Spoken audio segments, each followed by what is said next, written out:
Bismillahirrahmanirrahim. Assalamualaikum warahmatullahi taala wabarakatuh. Alhamdulillahi rabbil alamin. Wassalatu wassalamu ala asyrafil anbiya'i wal mursalin wa ala alihi wa sahbihi ajma'in. Subhanaka la ilma lana illa ma 'allamtana innaka antal alimul hakim. Wala haula wala quwwata illa billahil aliyil azim. Amma ba'. Alhamdulillah, selamat petang sahabat-sahabat, teman-teman, adik-adik serta anak-anak yang dikasihi dan dihormati sekalian. Pertama sekali, alhamdulillah, bersyukur kepada Allah Subhanahu wa taala kerana dengan izin Allah dapat bersama-sama pada malam ini, dan ini merupakan pertemuan pertama secara alamaya. Walaupun ruang mungkin secara fizikalnya ruang kita sempit, secara zahirnya ruang pertemuan kita memang sempit, hanya berhadapan dengan komputer, laptop, handphone dan sebagainya. Tetapi dari sudut hakikat dan juga capaian, sesungguhnya ruang kita sangat luas. Ruang kita sangat luas untuk kita bergerak ke mana sekalipun dan apa yang kita nak lakukan pada hari ini. Adik-adik, anak-anak, sahabat-sahabat, teman-teman, tuan-tuan, puan-puan yang dikasihi dan hormati sekalian, malam tu kita bicara santai aja dengan tema kita ialah Randau Anak Muda. Randau Anak Muda. Hari itu kita berhadapan dengan cabaran yang sangat getir dalam setiap aspek kehidupan, dan antara yang menjadi inspirasi, sumber kekuatan ialah generasi muda yang akan menentukan corak bagaimana hidup kita, dunia kita, kehidupan kita pada masa akan datang. Adik-adik, anak-anak, sahabat-sahabat, teman-teman yang dikasihi dan dihormati sekalian, tema kita pada malam ini Randau Anak Muda. Khusus kita berbicara secara biasa saja tentang kemana aku bawa diri. Sini kita nak ngambak diri kita. Satu ketika, adik-adik, sahabat-sahabat, teman-teman yang dikasihi hormati sekalian, satu ketika dalam sesi latihan kursus training, salah seorang peserta, kebetulan ketika kita mengadakan program latihan untuk orang muda juga, yang tajuknya Semarak Cinta Orang Muda. Semarak Cinta Orang Muda. Dalam sesi perbincangan ada seorang peserta tanya, cikgu, boleh berkongsi kah, ataupun boleh minta pandangan kah, ataupun minta bantuan kah? Ya, silakan. Kami nak nanya sikit, cikgu. Kebetulan yang bertanya ialah seorang beliawanis yang umur mungkin sekitar dalam, kalau agak dalam secara kemungkinan sekitar dalam 20-30 tahun ataupun lebih lah, lebih kurang. Dia nanya soalan macam tu, boleh ke tak beri tips kah mun kami nak cari pasangan hidup, seorang suami, apa yang mungkin boleh jadi panduan mudah untuk kami nak memilih, panduan mudah. Baik. Sahabat-sahabat, teman-teman, adik-adik, anak-anak yang dikasihi dan hormati sekalian, soalan ya mun nak dijawab panjang, memang panjang jawapannya. Kita boleh melihat dari sudut macam ni agama, macam ni budaya, macam ni dari segi dari segi rasionalnya, logiknya dan sebagainya. Tetapi nak dijawab dalam bentuk yang mudah, dalam bentuk yang ringkas, saya madah macam tu aja. Sebagai panduan, dan mungkin ada dalam kalangan kita adik-adik, anak-anak sekalian yang mungkin belum berkahwin, ataupun mungkin yang tengah memikir untuk berkahwin. Dan itulah suasana orang-orang muda. Orang-orang muda kini tu ada yang dah kahwin, ada yang belum kahwin, ada yang tengah bekerja, ada yang tengah mencari kerja, ada yang si ada kerja, dan ada yang si tahu apa benda nak diolah. Itu keadaan orang muda kita kini tu. Dan ada yang tengah belajar di peringkat universiti ataupun di peringkat pusat latihan dan sebagainya, dan ada yang mengambil bahagian ijazah, diploma, sijil kemahiran dan sebagainya. So itu keadaannya. So antara yang muda, dan mungkin dalam kalangan kita tu orang muda tu, anak-anak muda tu yang mungkin belum berkahwin dan sebagainya. Baik, itu sebagai permulaan aja.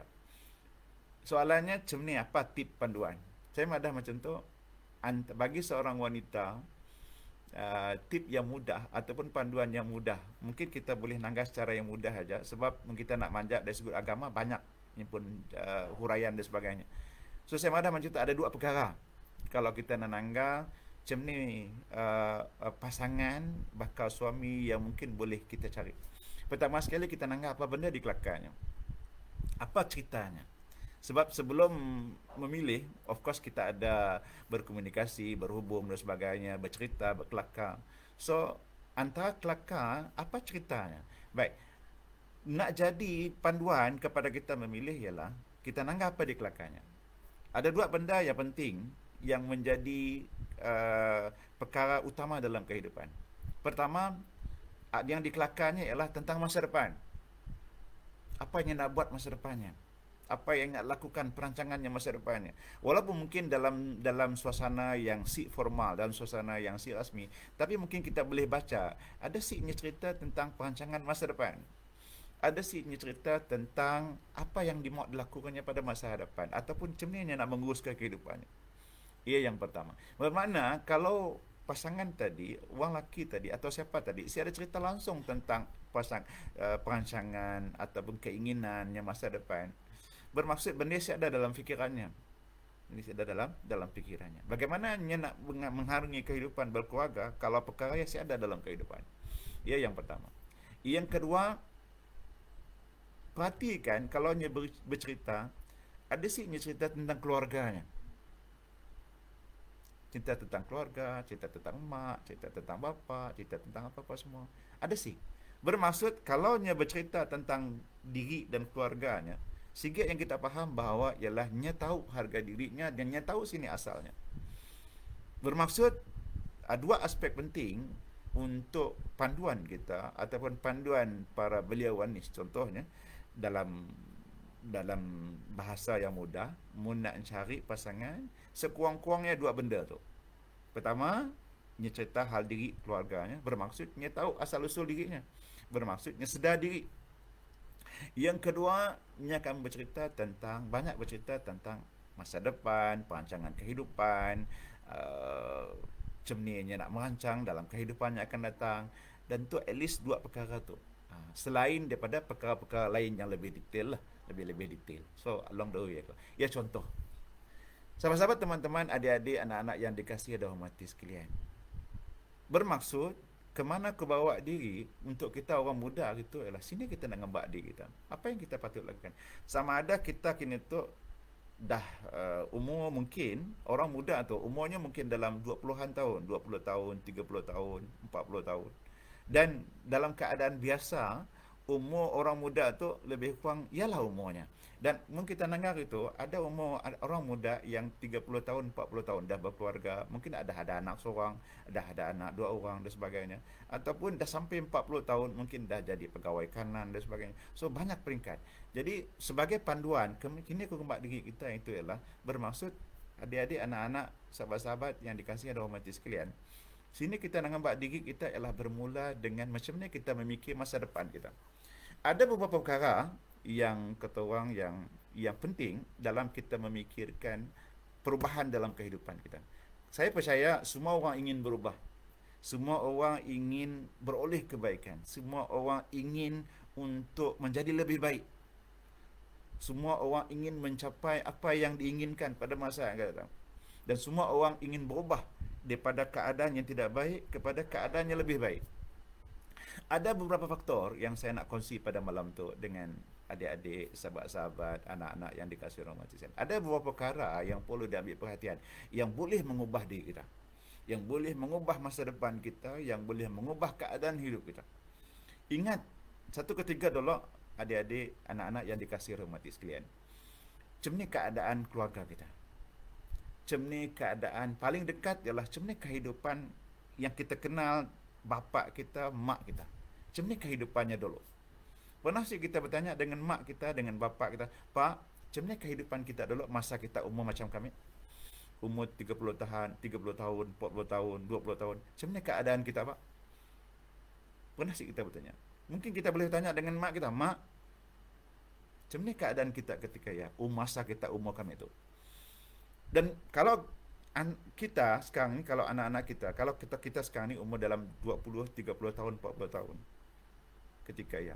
Mungkin ayah kita mungkin umur 50 tahun, mungkin umur 60 tahun, mungkin umur 70 tahun, 80 tahun. Contoh saya sendiri umur lebih kurang dalam 50 tahun. Saya dah ada anak dalam 20 lebih tahun. Bermaksud anak yang 20-an tahun sekarang, mungkin ayahnya berumur 50, awal 50-an. Kan? Kalau anak muda yang umur 40 tahun, mungkin ayahnya dah berumur 70 tahun. Kalau anak yang berumur 30 tahun, mungkin ayahnya berumur 60 tahun. So, mungkin kita tengok pengalaman setidaknya. Sebab tu mungkin ada jawapan-jawapan yang kata orang yang biasa kita dengar ialah dolok bapak lain. Dolok bapak hidup susah. Sekolah si ada, belajar si pandai, kerja susah dan sebagainya. Dan alhamdulillah hari itu kita orang sekurang-kurangnya berbeza sikit dengan keadaan ayah bapak yang dulu. Adik-adik, sahabat-sahabat, teman-teman yang dikasihi dan hormati sekalian, kita tidak terlalu lewat. Walaupun umur sekarang tu mungkin 20 tahun, 30 tahun, 40 tahun dan sebagainya, dalam usia, dalam kerangka orang muda, kita belum terlalu lewat untuk memikir secara bersungguh-sungguh macam mana kita nak mengubah kebaikan dalam kehidupan kita. Dan di sini saya ingin berkongsi beberapa perkara yang mungkin kita boleh fikirkan. Baik, agak-agaknya apa yang boleh mengubah diri kita dan masa depan kita? Perkara pertama, kalau kita fikirkan, adik-adik, sahabat-sahabat, teman-teman yang dikasihi rahmati sekalian, selalu orang madah yang akan mengubah diri kita, yang akan boleh mengubah nasib kita ialah pertama sekali pendidikan, iaitu ilmu pengetahuan. Maksudnya, dalam zaman yang ada sekarang tu, orang memerlukan pendidikan untuk mengubah dirinya, untuk mengubah keluarganya, untuk mengubah keadaan hidupnya. Sebab ya, adik-adik, teman-teman, sahabat-sahabat yang dikasihi rahmati sekalian, kalau kita nanggap dalam masyarakat, kalau bapaknya nelayan, kalau bapaknya berkebun, kalau bapaknya buruh, kalau bapaknya kerja biasa, tapi kalau anaknya tadi ada pendidikan, sedikit sebanyak keluarga yang akan berubah.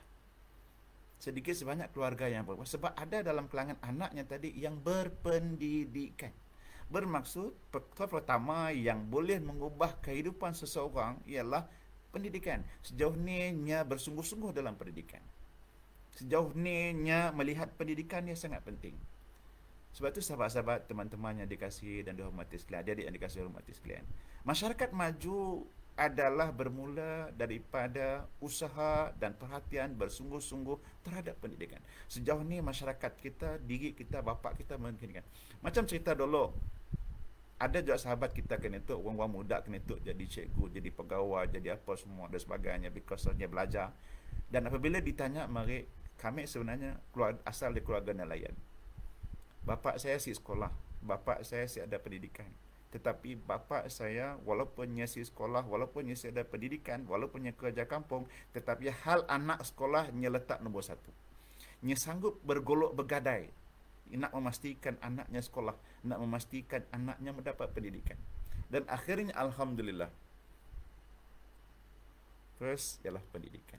Bermaksud bagaimana sekalipun, terutama kita minta maaf adik-adik, sahabat-sahabat yang dikasihi rahmat sekalian, walaupun di mana kita berada, di bandar, di kampung, di pedalaman dan sebagainya, maksudnya gini-gini pun tolong letakkan pendidikannya sebagai sesuatu yang sangat penting dalam kehidupan kita.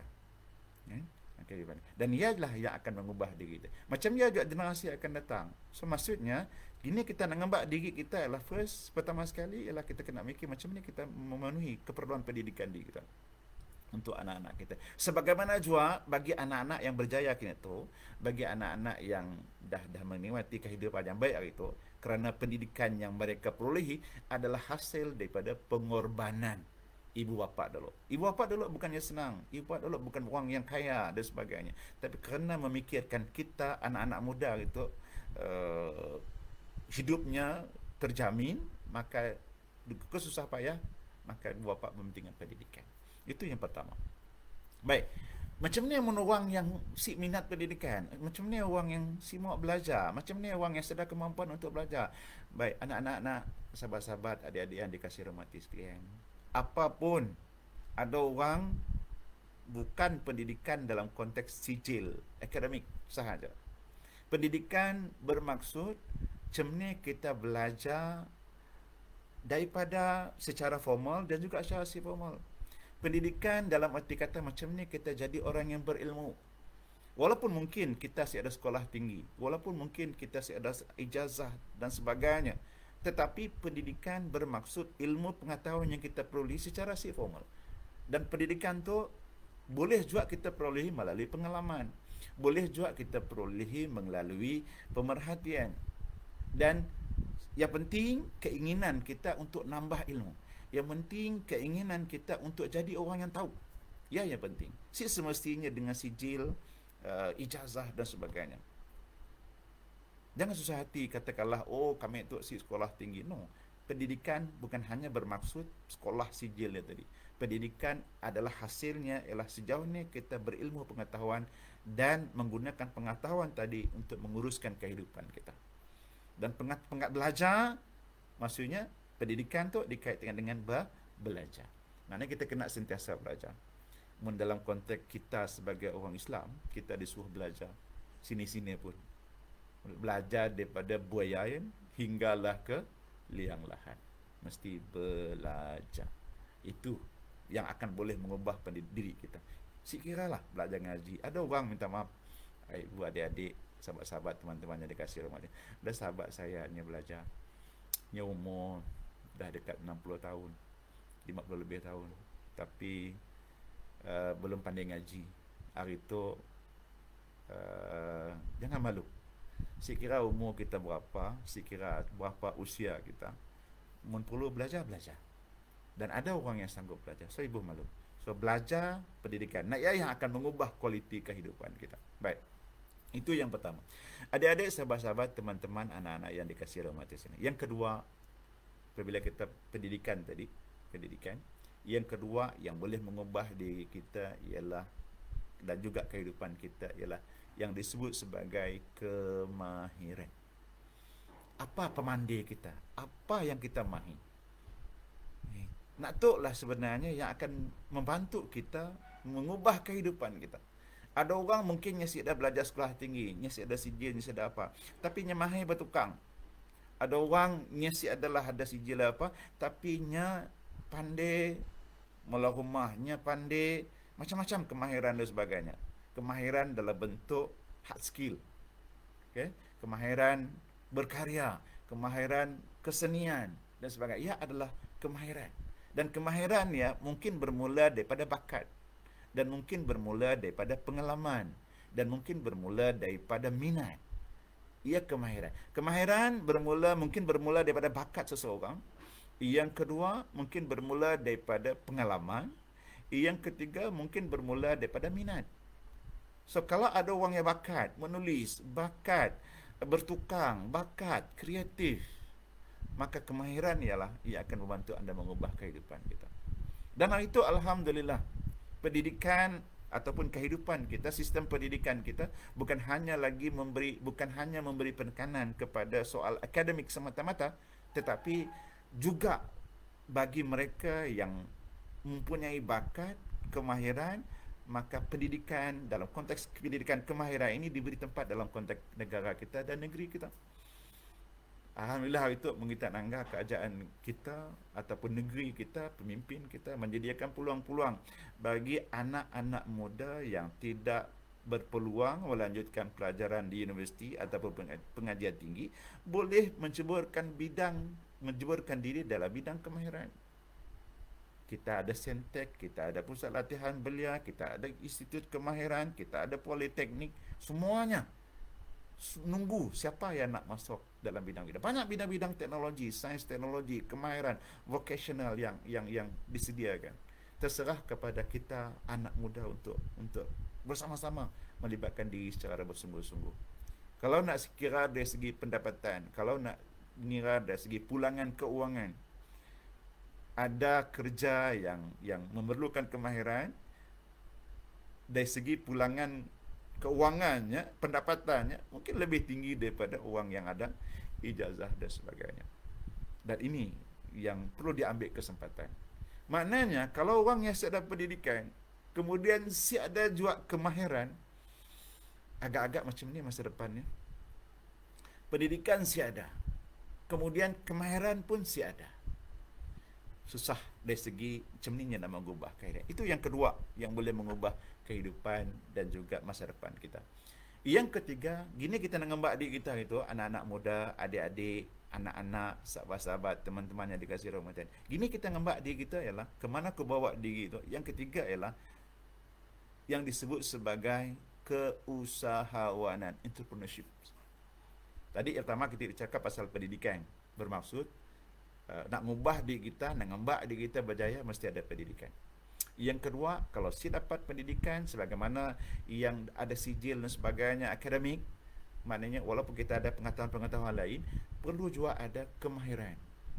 Dan yang ketiga, 2 EG tu sebenarnya belum cukup. Ada orang si berjaya dengan 2 EG tu. Si berjaya dengan 2 EG tu. Maksudnya, nya ada pendidikan dan nya ada kemahiran. Tetapi yang ketiganya, nya si ada keusahawanan. Ada orang ada pendidikan, si ada kemahiran, tapi kemudian ada keusahawanan. Ada orang nya ada pendidikan aja, tetapi semua lain si ada kemahiran, si ada keusahawanan, si ada. Nya pun satu masa nya akan rasa tercari-cari, ada kehilangan tertentu. Itu secara pembahagiannya. Alright? Okay, yang ketiga tadi keusahawanan. Macam ni kita nak jadi usahawan. Apa pentingnya usahawan tu? Baik, hari tu zaman pendidikan tinggi. Kalau nak kira ijazah, kalau nak kira pendidikan, ramai orang ijazah. Ramai ada orang ada pendidikan. Ramai ada orang baik. Sebab tu tuan-tuan, anak-anak yang dikasih rahmat Tuhan, contoh. Hari tu untuk nak dapat kerja mesti ada sijil. Mesti ada sijil. Right? Katakanlah kita nak jadi anggota polis. Berapa ataupun kelayakannya minimum macam ni. At least sekurang-kurangnya SPM. Ataupun kerja-kerja lain. Even kerja-kerja lain sekalipun, sekurang-kurangnya pandai membaca, pandai menulis. Baik, sekarang tu kita berada dalam faktor yang ketiga, keusahawanan. Ada orang, ada ijazah, minta maaf hari tu. Hari tu, orang yang ada sijil pun si ada kerja. Ngikut laporan, ada beratus ribu graduan yang si ada kerja. Apa pilihan kita? Zaman tu adalah bukan zaman mencari kerja. Zaman tu adalah zaman mencipta kerja. Dan mencipta kerja tu adalah orang-orang yang mempunyai ciri-ciri, nilai-nilai, kualiti keusahawanan. Bermaksud, orang yang si ada, anak-anak muda yang si ada nilai keusahawanan, anak-anak muda yang si ada pemikiran dalam konteks keusahawanan, dia akan ketinggalan. Walaupun ada sijil, walaupun ada kemahiran. Saya pernah bertemu dengan beberapa kumpulan, minta maaf, anak-anak, adik-adik yang dikasihi rahmati sekalian. Lepasan pusat kemahiran.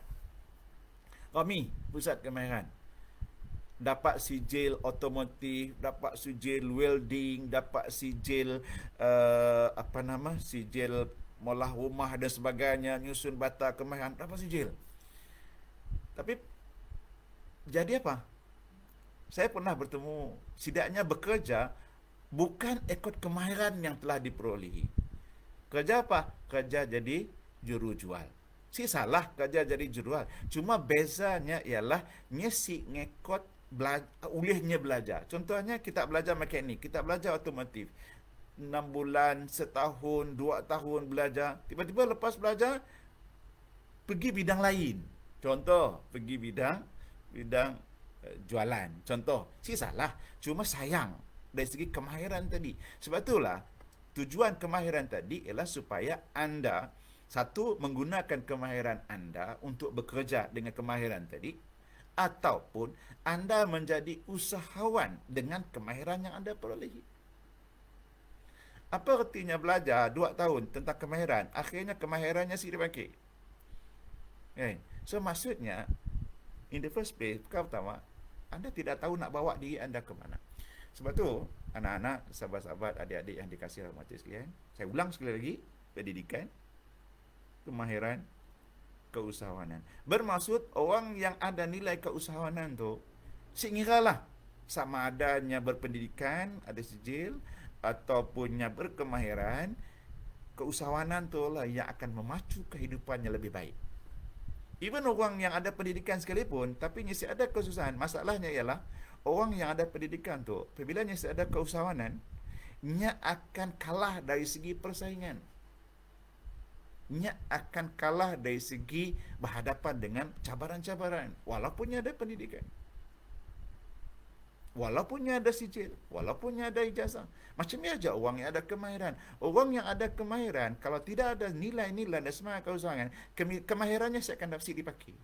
Akhirnya sijilnya akan berkarat, akhirnya pun lupa apa benda dibelajarnya dalam kemahiran.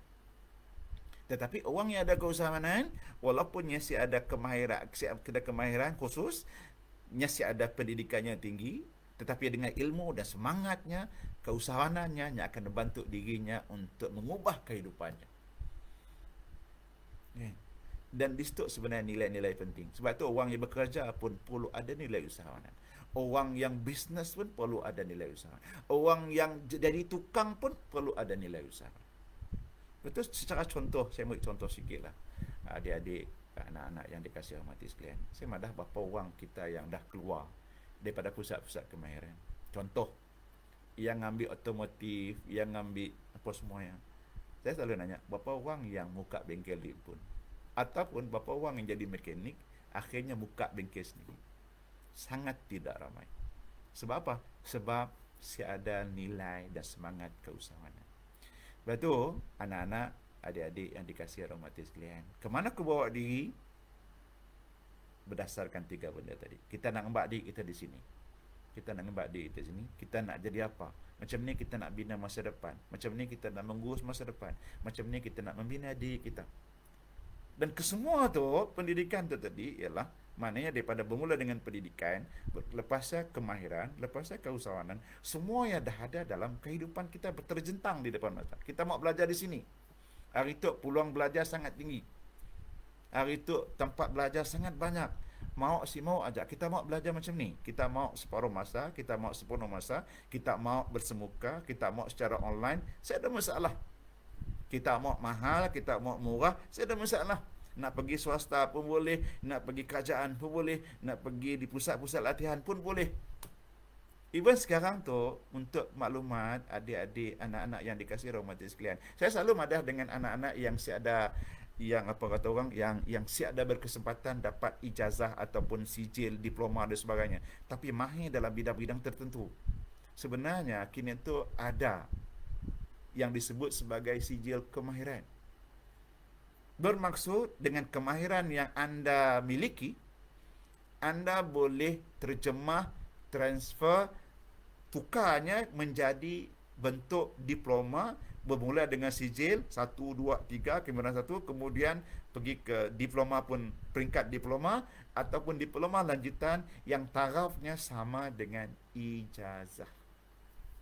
Bermaksud kembali balik kepada sini kemahuan kita, sini keinginan kita, sini apa yang ingin hendak dicapai.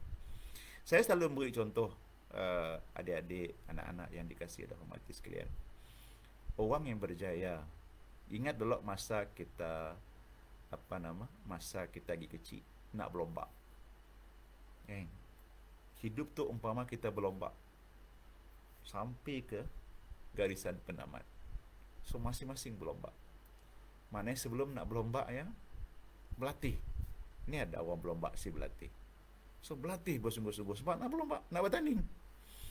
So di saat berlomba pertandingan ya, perkara pertama yang akan didengar oleh kita, dah bersedia semua tu, dah pergi ke gelanggang dan sebagainya. Hakim, juri akan menyebut on your mark. Agak-agak apa maksud on your mark? Saya selalu madah macam tu, adik-adik, sahabat-sahabat, teman-teman yang dikasihi rahmati sekalian. On your mark. Sini yang kita nak, sasaran kita. On your mark. Sini sasaran kita. Bagi orang yang berlomba, sasarannya ialah garisan penamat. Bagi orang yang berlomba. Bagi kita yang hidup, sasaran kita apa? Macam ni, mungkin kita nak nembak, tapi kita ada sasaran. Kita diberi senapang, kita diberi panah, tetapi disuruh nembak, disuruh melepaskan anak panah, tapi kita ada sasaran. Adakah kita akan melepaskan anak panah kita? Ataupun adakah kita akan menembak?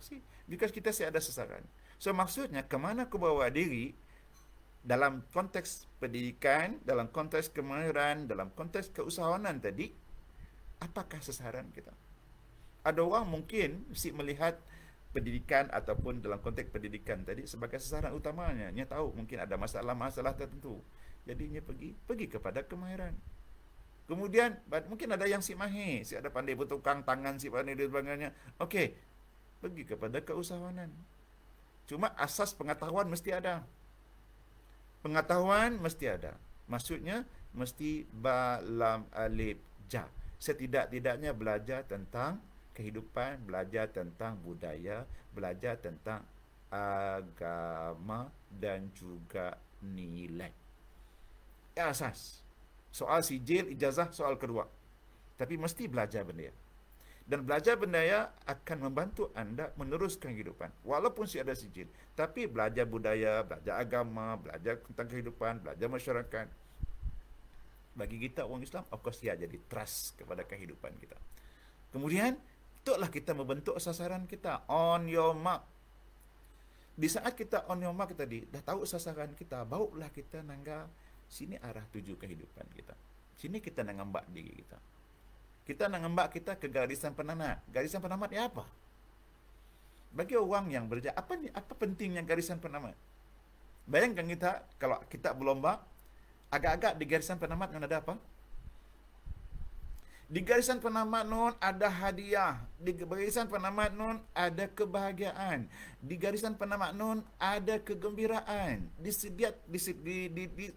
Di garisan penamat di nun ada kebanggaan.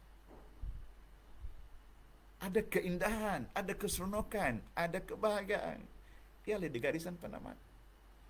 Dan ialah on your mark kita, sasaran kita. Kita yang menentukan kita nak capai apa di garisan penamat nun. Sebab itulah perlombaan kita. On your mark. Right? Okay. Yang keduanya, apabila setelah kita on your mark tadi, nampak sasaran kita, kita tahu apa yang nak dicapai oleh kita, kita tahu keinginan kehidupan kita melalui apa pendidikan yang kita dah ada, kemudian kemahiran yang kita dah ada, kita kena cek. Kemudian apa semangat keusahawanan yang kita kena ada, kita kena cek.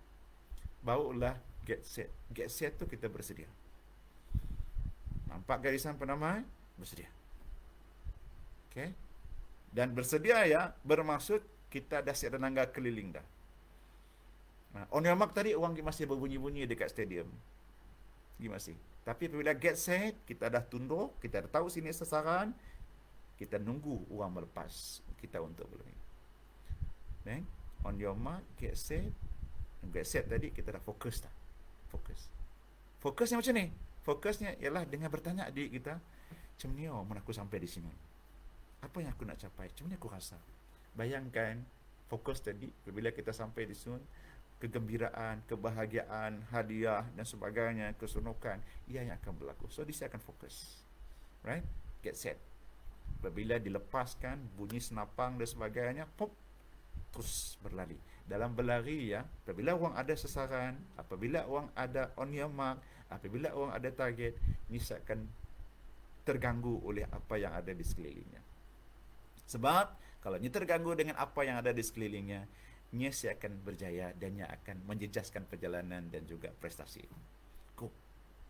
So, tiga benda. Baik. Sahabat-sahabat, adik-adik, anak-anak, teman-teman yang dikasih rumah sini. Rupa-rupanya, tiga itu pun belum cukup juga. Sebab, kemana aku bawa diri, bukan hanya terikat dengan arah tuju. Bukan hanya terikat dengan sasaran. Tetapi juga macam mana kita menguruskan perjalanan. Right? Macam mana kita menguruskan perjalanan? Bayangkan kita, kalau kita berjalan, right? Katakanlah kita nak pergi naik kereta daripada Kuching, contoh. Daripada Kuching, kita nak ke Serian, contoh. Baik. Perjalanan ke Serian mungkin lebih kurang dalam 40 minit, 1 jam. Kita dah tahu dah nak pergi Serian. Kita dah ada ilmu dah. Perjalanannya macam ni, keperluannya macam ni. Right? Keperluannya macam ni. Kita dah ada ilmu dah. Perjalanannya macam ni, arah tujuannya macam ni. Kita dah ada ilmu. Untuk berhenti dekat batu tujuan dan sebagainya, kita dah ada ilmu. Kemudian kita pun dah ada kemahiran. Kemahiran kita lah kemahiran kenderaan kita lah. Kalau pakai kereta, kemahirannya memandu. Kalau pakai motosikal, kemahirannya menunggang motosikal. Kalau berbasikal pun memerlukan kemahiran berbasikal dan sebagainya. Baik, sini letak keusahawanan. Keusahawanan letaknya ialah semangat kesih, kesungguhan kesih. Ada pun tempat dia nak dia pergi, ada pun kenderaan, ada pun pengetahuan, kemahiran dan sebagainya. Tapi bersungguh-sungguh kesih. Committed kesih. Ada orang angat-angat tai ayam. Bermaksud nilai keusahawanannya si tinggi. Right? Baik. Okey, kalau dah ada semuanya, semua tu dah ada bersedia, right? Dah bersedia, nak berjalan. Baik. Kita perlu yang keempat. Sebab yang keempat itulah sebenarnya yang akan mengawasi perjalanan kita. Yang keempat, yang ulang sekali lagi, pertama, pendidikan. Yang kedua, kemahiran. Yang ketiga, keusahawanan. Dan yang keempat itu sangat-sangat penting. Adik-adik, anak-anak, sahabat-sahabat, teman-teman yang dikasihi rahmati sekalian. Yang keempat itu ialah yang saya boleh kongsi dengan kita semua ialah kepimpinan. Sebab perjalanan kita ambil masa sejam. Dan dalam perjalanannya macam-macam boleh berlaku. Walaupun kita tahu jalan, walaupun kita pandai memandu, walaupun kita bersemangat bersungguh-sungguh, tetapi dalam cabaran perjalanan yang kita tahu apa? Kalau jalannya tadi straight, kalau jalannya tadi memang si ada liku-liku, kalau jalannya tadi si ada tuk, si ada ya, boleh, si ada masalah. Tetapi jangan lupa setiap perjalanan ada cabaran, ada liku, ada dugaan, ada godaan sepanjang perjalanannya. Sebab ialah pendidikan si cukup, kemahiran si cukup, keusahawanan si cukup, perlu yang keempat iaitu kepimpinan. Adik-adik, anak-anak, sahabat-sahabat, teman-teman yang dikasihi rahmati sekalian, mun kita nangga, kita tu adalah pemimpin. Kita kena jadi pemimpin. Sekurang-kurangnya pemimpin kepada diri kita sendiri. Sebab ialah aspek kepimpinan tu penting. Saya selalu nanyakan orang, apa arti pimpin? Dalam bahasa Sarawak, dalam bahasa kita orang Sarawak, pimpin ya artinya ngibe. Saya tahu lah orang, semua orang Sarawak makin ngibe kot. Tapi secara umum yang ngibe lah. Ngibe, Melayu Sarawak, ngibe. Ngibe ya maksudnya, mungkin kita ada orang lain nak diibe, artinya kita ngibe diri kita pun. Sebab hari itu, adik-adik, anak-anak yang dikasihi rahmati sekalian, orang yang ada pendidikan, orang yang ada kemahiran, orang yang semangat tinggi, kenapanya ada masalah menghadapi cabaran dalam kehidupan? Sebab antaranya ialah siapa nak ngibenya? Diri impunnya nak ngibenya. Apa elemen diri impunnya nak ngibenya? Ilmunya dapat ngibenya. Tetapi ngibe, walaupun dia ada ilmu, tapi si berperanan ngibe, ilmunya si berfungsi. Kemahiran, siapa ngibe? Walaupun dia ada kemahiran, boleh mula sesuatu, tetapi yang ngibenya siapa? Saya ada. Keusahawanan, semangat tinggi, kesungguhan, idea banyak. Tetapi perlu orang yang ngibe. Dan dalam diri kita tu, yang ngibe kita, diri kita sendiri. Kesedaran kita, hati kita, nurani kita, yang ngibe, yang memberi panduan pada kita. Sebab tu adik-adik, anak-anak, sahabat-sahabat, teman-teman yang dikasihi rahmati sekalian, kita minta supaya kita diberi panduan untuk ngibe kita pun. Untuk nak ngibir kita pun, kita kena terima diri kita tu ialah aku tu pemimpin. Mungkin aku saya dapat mimpin orang lain. Mungkin aku belum dapat mimpin orang lain. Mungkin aku lagi bujang, mungkin aku belum dapat mimpin isteri. Aku belum ada anak, mungkin aku belum dapat mimpin ngembak anak-anak. Tapi setidak-tidaknya aku perlu mimpin, aku perlu ngibir diri aku sendiri. Sini aku nak ngembak diri aku sendiri. Aku ada ilmu. Si banyak dikit. Si JLC lah tinggi, tapi adalah pakai bekal. Ilmu pun, ilmu agama ada juga sikit-sikit, si jangan banyak je lah. Cukup pakai rimpun, fardu ain okey lah. Semayang, puasa, zakat, haji. Tahu juga lah hukum halal, harus, makruh, wajib, sunat dan sebagainya. Nak ni wajib, nak ni sunat, nak ni pahala, nak ni dosa. Tahu juga lah sikit-sikit walaupun si mendalam. Pakai beramal. Alhamdulillah, ilmu ada. Tahu juga lah rukun iman, rukun Islam. Alhamdulillah. Yakin, insyaAllah, mudah-mudahan. Nak ngucap, nak apa, saya ada masalah. Boleh. Sijil ada juga PC tinggi pula. Kemahiran sila banyak makai pergi mula ngambil barang dekat DIY yang mula rimpun sikit-sikit boleh lah. Masang lampu, masang bat boleh. Saya ada masalah, sila pandai gila. Kemudian keusahaan pun ada. Aku dah usaha sungguh-sungguh. Usaha sungguh-sungguh dengan kehidupan dan sebagainya. Tahu macam ni, motivasi tinggi keusahaan. Saya ada bergantung gila dengan orang. Betul? Yang keempat, adik-adik, anak-anak yang dikasihi rahmati sekalian. Dalam perjalanan kita tadi, kita akan berhadap dengan cabaran. Nah, ialah kita perlu mimpin diri kita sendiri. Apatah lagi kalau kita dah ada keluarga. Apatah lagi kalau kita dah ada isteri. Saya teringat Ustaz selalu ngajarnya, selalu nyebut macam tu. Yang ada, kullukum ra'in wa kullukum mas'ulun an ra'iyati. Hadis. Saya tu madah ajaklah. Kullukum ra'in. Setiap daripada kita tu adalah pemimpin. Dan kita bertanggungjawab akan ditanya dengan apa yang kita pimpin. Mungkin kita diri kita bermaksud siapa yang akan bertanggungjawab diri kita? Kita pun lah. Siapa orang lain akan bertanggungjawab dengan diri kita? Oh, salah orang kena aku macam tu. Oh, orang tu salah. Ya, sebab aku jadi macam tu. Siapa? Maknanya kita yang bertanggungjawab terhadap diri kita sendiri. Apatah lagi kalau kita dah agak berkeluarga dengan isteri, dengan anak dan sebagainya. Bagi orang lakinya kena bertanggungjawab dengan isterinya. Bermaksud siapa orang laki madah, ya salah bini kami jual salah, bini kami jual itu siapa? Tapi orang isteri boleh madah macam tu. Oh, laki saya tu sibuk dengan ngajar saya. Tapi orang laki saya dapat. Di sini orang laki tu berbeza sikit dari sudut kepimpinannya dalam konteks keluarga. Sebenarnya kita khusus kahwin, anak-anak, adik-adik yang dikasihi rahmati sekalian. Selalu Ustaz ngajar dalam khusus kahwin dia tadi, ar-rijalu qawwamuna 'alan nisa. Orang laki itu adalah pemimpin bagi wanita. Ya dalam khusus kahwin lah, dalam konteks keluarga. Yang melelat sikit dalam khusus kahwin. Tapi maksudnya nak madah bahawa itulah kepimpinan. Kemudian ada lagi orang lebih mimpin. Nak mimpin keluarga, mimpin masyarakat, jadi tu, jadi ya, jadi dan sebagainya. Jadi ya dalam konteks yang lebih besar. Tapi setidak-tidaknya peringkat kita orang muda kita tu, anak-anak muda itu, berfikirlah untuk jadi pemimpin kepada diri kita sendiri. Adik-adik, anak-anak yang masa saya akan nunggu kita. Hari itu dengan cabaran pandemik, dengan cabaran penyakit dan sebagainya. Banyak benda yang terpaksa kita berfikir secara bersungguh-sungguh dan bertindak secara bersungguh-sungguh. Dia dah ada masa dah.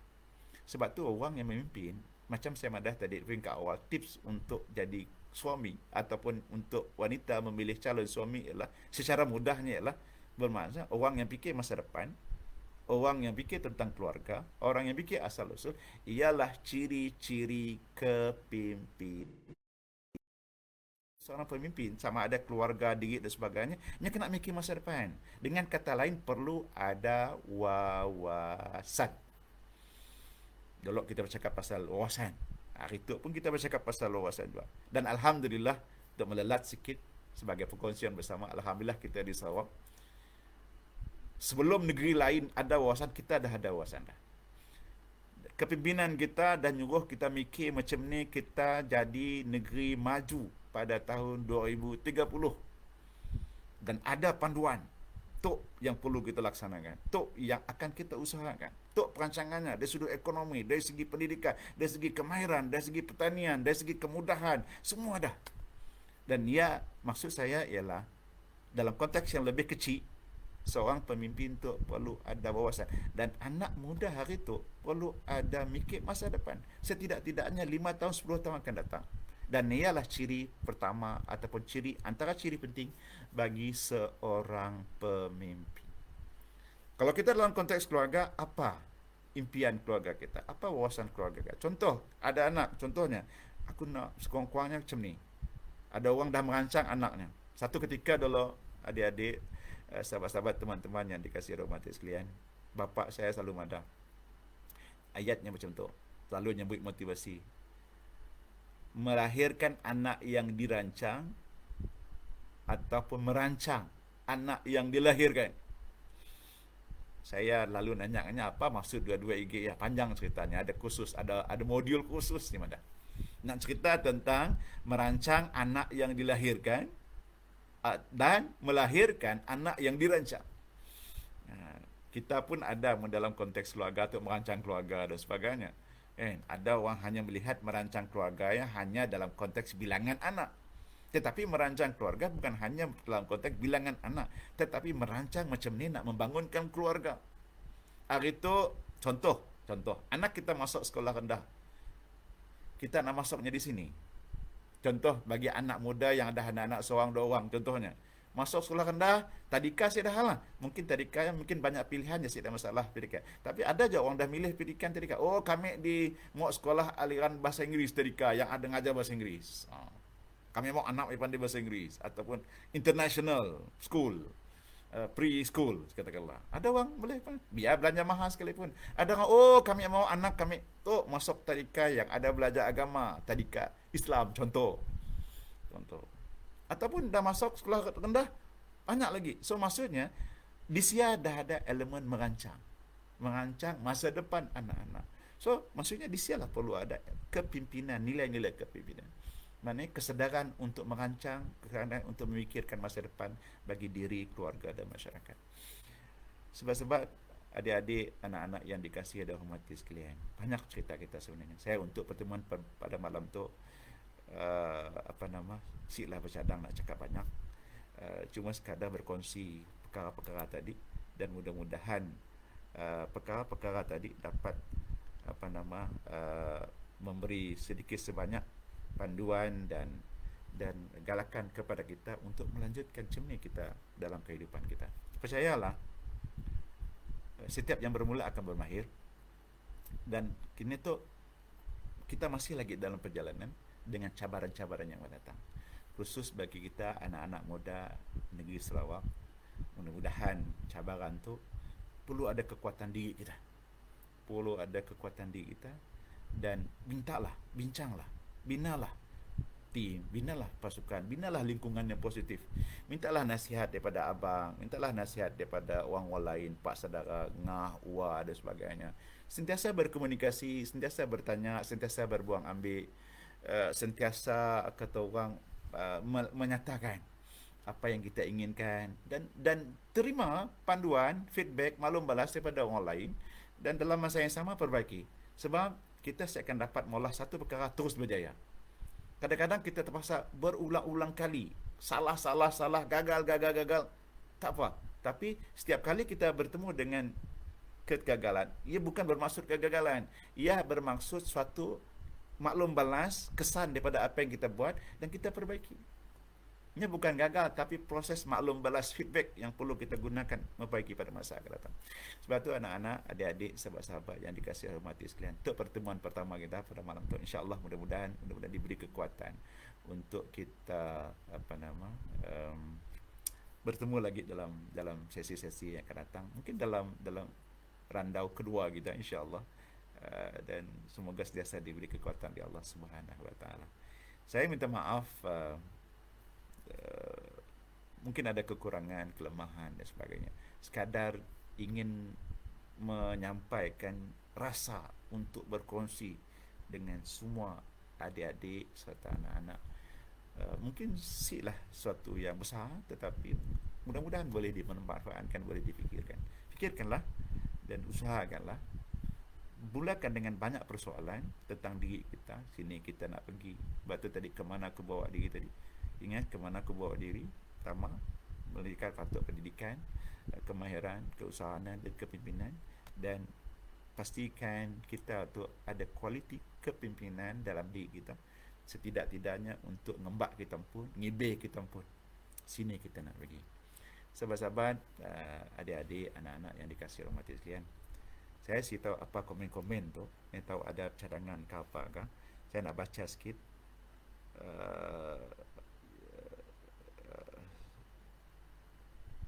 Husaini, Waalaikumsalam.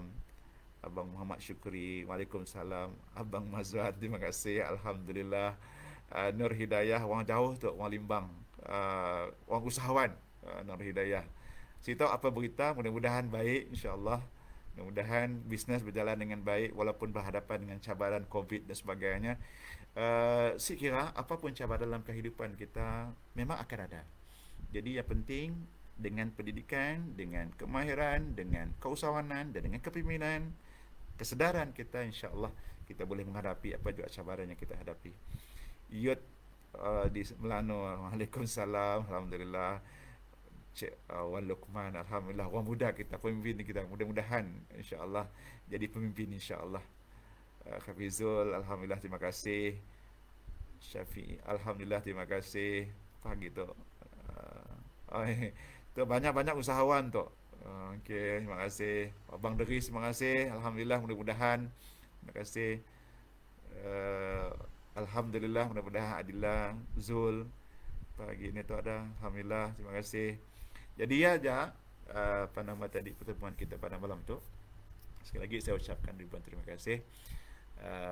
Tunggu, mudah-mudahan lah diberi kesempatan untuk bertemu lagi pada masa akan datang. Tunggu dan doa supaya kata orang apa pun cabaran dalam kehidupan kita dapat baik, dapat hadapi dengan baik, dan mudah-mudahan negeri kita, kepimpinan kita, masyarakat kita berada dalam keadaan sentiasa dalam perlindungan Allah Subhanahu Wa Taala, sentiasa kata orang dapat menghadapi apa juga dugaan yang kita lalui, dan semoga cabaran pandemik COVID-19 yang kita lalui sekarang tu berlalu dan diangkat oleh Allah Subhanahu Wa Taala, insya-Allah. Selagi saya ucapkan ribuan terima kasih. Wabillahi taufik wal hidayah. Wassalamualaikum warahmatullahi wabarakatuh.